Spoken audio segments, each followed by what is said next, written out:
नमस्कार दोस्तों, बहुत बहुत स्वागत है आप सभी का हमारे YouTube channel Arjun digital help में। दोस्तों, आज हम बात करेंगे मध्य प्रदेश की एक और नई भर्ती के बारे में। जी हाँ दोस्तों, भर्ती का नाम है समूह 3 के अंतर्गत उप यंत्री भर्ती परीक्षा 2020।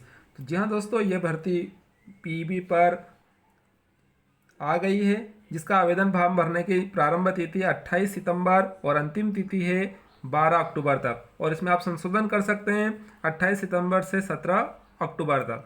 और आपकी जो परीक्षा होगी वो 9 और 10 दिसंबर को होने वाली है। और यहाँ पर आपको स्पष्ट रूप से बता दिया जाएगा कि ये संविदा पदों पर भर्ती है। जी हाँ दोस्तों, न कि आपकी नियमित भर्ती। अनारक्षित अभ्यर्थियों की को फीस देना पड़ेगी 500 रुपये।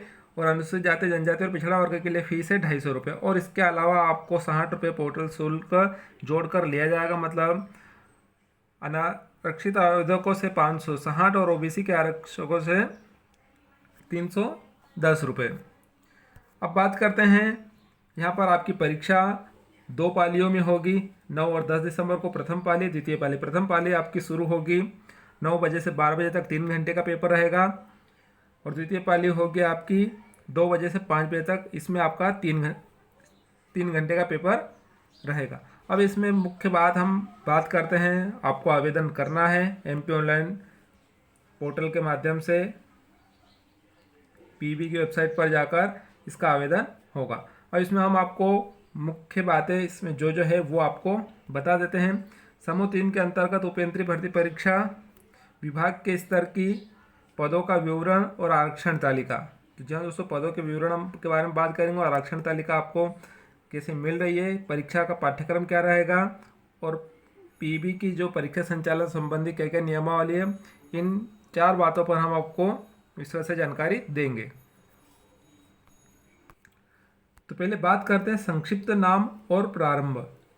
इन नियमों का संक्षिप्त नाम मध्य प्रदेश कनिष्ठ सेवा संयुक्त अर्हता परीक्षा नियम 2013 है। ये नियम मध्य प्रदेश राजपत्र में प्रकाशन की तारीख से प्रवर्त होंगे। एक पॉइंट है इसमें अर्हताकारी अंक। मतलब आपको परीक्षा में जो अनारक्षित वर्ग के अभ्यर्थी हैं उनको 50% तथा अनुसूचित जाति, जनजाति, पिछड़ा वर्ग के अभ्यर्थी हैं उनको 10% छूट के साथ 40% न्यूनतम अर्हता अंक लाने होंगे। मतलब अगर 200 का पेपर है तो जनरल वालों को 100 नंबर और ओबीसी वालों को 80 नंबर लाना ही होंगे, तब वो पास माने जाएंगे। उसके बाद ही उसके ऊपर जो अंक है उन्हीं पर मेरिट बनेगी। यहाँ पर हम बात करते हैं तो समूह 3 के अंतर्गत उप यंत्री भर्ती, और ये श्रेणी है तृतीय श्रेणी की भर्ती है। जी हाँ दोस्तों, उसके बाद और आगे बात करते हैं कि इसमें सिलेबस क्या क्या रहेगा। एक प्रश्न पत्र होगा आपका 200 अंक का, और उसमें पहले प्रश्न पत्र में एक ही प्रश्न पत्र होगा, उसमें 2 भाग होंगे 100 अंक के। प्रथम 100 अंक होगा सामान्य ज्ञान, हिंदी, अंग्रेजी, गणित, सामान्य तार्किक योग्यता, सामान्य विज्ञान, सामान्य कंप्यूटर ज्ञान। और दूसरा होगा आपका संबंधित विषय, मतलब जिस विषय से आप ये परीक्षा देना चाहते हैं उस विषय का आपका 100 नंबर का एक पेपर होगा। और 100 नंबर में आपको हिंदी, अंग्रेजी, गणित, विज्ञान, जीके सारी चीज़ें आ जाएगी। अब बात करते हैं कि ये फॉर्म भर कौन कौन सकता है, कौन कौन आवेदन कर सकता है। अभ्यर्थी को उसके द्वारा अपना आवेदन प्रस्तुत करने की तिथि की मांग करता है। विभाग के विभागीय भर्ती नियमों के उपबंधों के अनुसार शैक्षणिक, तकनीक, व्यावसायिक अर्हता धारण करना अनिवार्य होगा। इस प्रकार की योग्यता का उल्लेख मांग करता विभाग द्वारा बोर्ड को भेजे गए मांग पत्र का अनिवार्य रूप से करना होगा।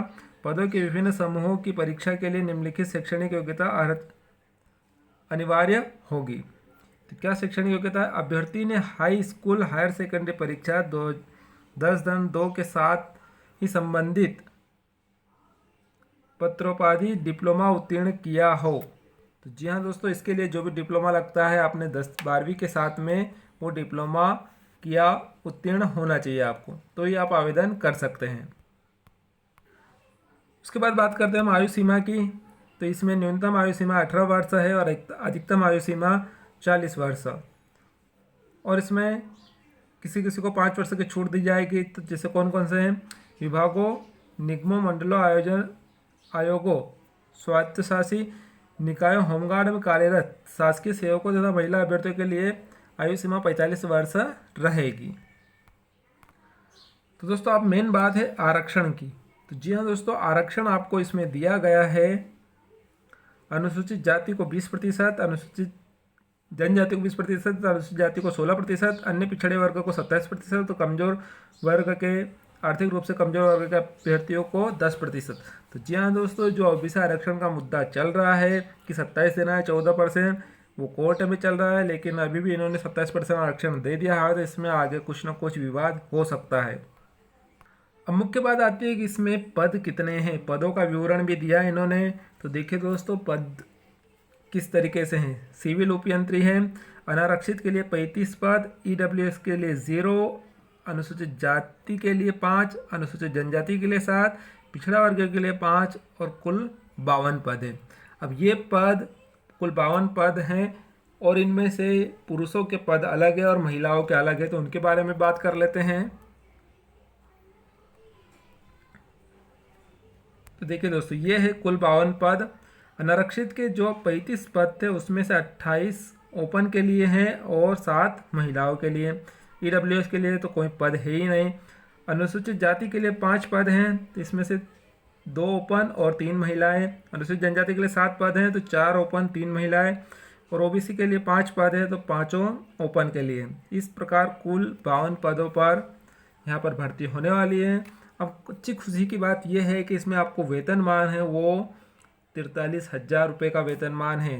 जी हाँ दोस्तों, ये बहुत अच्छी बात है, लेकिन पद बहुत कम होने के कारण कुछ नाराजगी हो सकती है। न्यूनतम शैक्षणिक योग्यता किसी मान्यता प्राप्त संस्था से सिविल में 3 वर्षीय डिप्लोमा।